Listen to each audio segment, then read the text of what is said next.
Yeah, for for those of you who don't know what Teen Challenge is, it's like the last stop on the road to Hades, and total depravity. Like you have to qualify to get into Teen Challenge. Like, yeah, you're not that much of a mess. Sorry.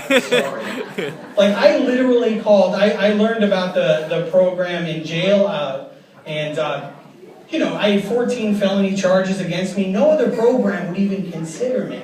I had 2 armed robberies that I was facing, and people are laughing already because at that, but I really did. Now, believe it or not, I'm not a hardcore gangster like my tough exterior may make you think.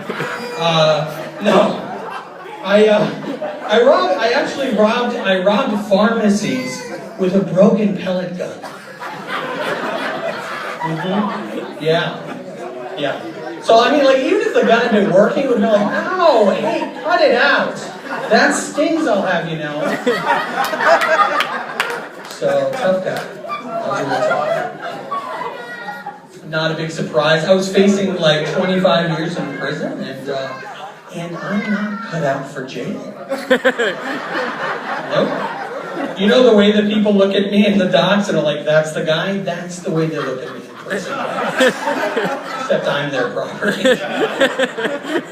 Let's be honest. Come on, I gotta tell the truth here.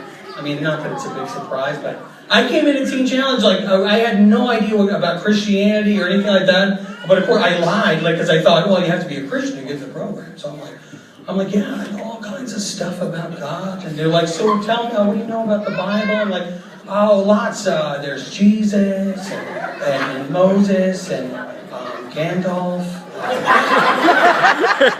Is there an old lady that lives in a shoe? Pretty sure there is. But they weren't like any other Christians I had ever met.